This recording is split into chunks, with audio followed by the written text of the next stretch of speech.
Sa lalawigan ng Samar, may isang alamat na kinatatakutan at pinaniniwalaan ng marami.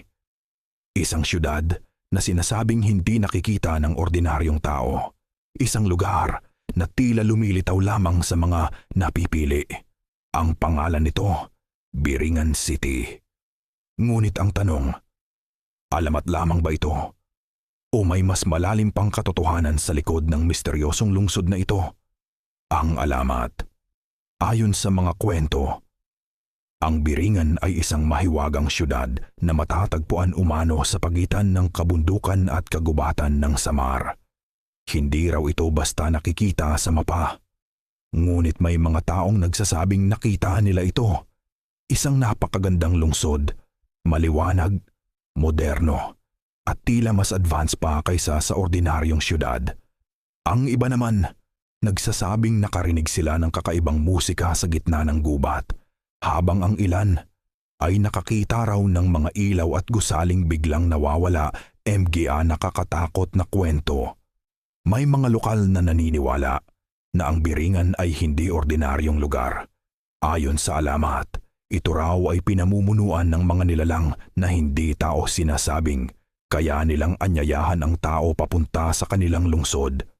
Ngunit kapag sumama ka raw, maaaring hindi ka na makabalik kailanman. Ang iba namang kwento, nagsasabing may mga taong bigla na lamang nawawala matapos makakita ng kakaibang lugar sa kagubatan. At kapag sila'y natagpuan, tila litong-lito sila sa nangyari. Katotohanan o imbentong takot. Ngunit hanggang ngayon, walang konkretong ebidensya ang nagpapatunay na tunay ngang umiiral ang Biringan City. Para sa iba, isa lamang itong urban legend, isang kwentong ipinasa-pasa sa maraming henerasyon. Ngunit para sa ilan, masyadong marami ang mga salaysay upang basta na lamang balewalain. Hanggang ngayon, nananatiling misteryo ang Biringan. Isang kwentong bumabalot sa takot, hiwaga at imahinasyon ng mga tao.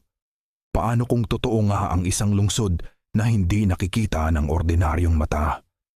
At paano kung may mga lugar sa mundo na mas pinipiling manatiling lihim?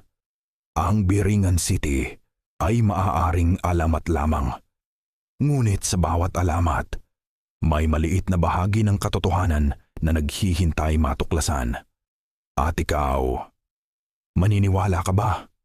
Kung gusto mo pa ng mga kwento tungkol sa misteryo, alamat at nakakatakot na kasaysayan dito sa Pilipinas, huwag kalimutang mag-subscribe at pindutin ang notification bell para hindi mahuli sa susunod nating kwento.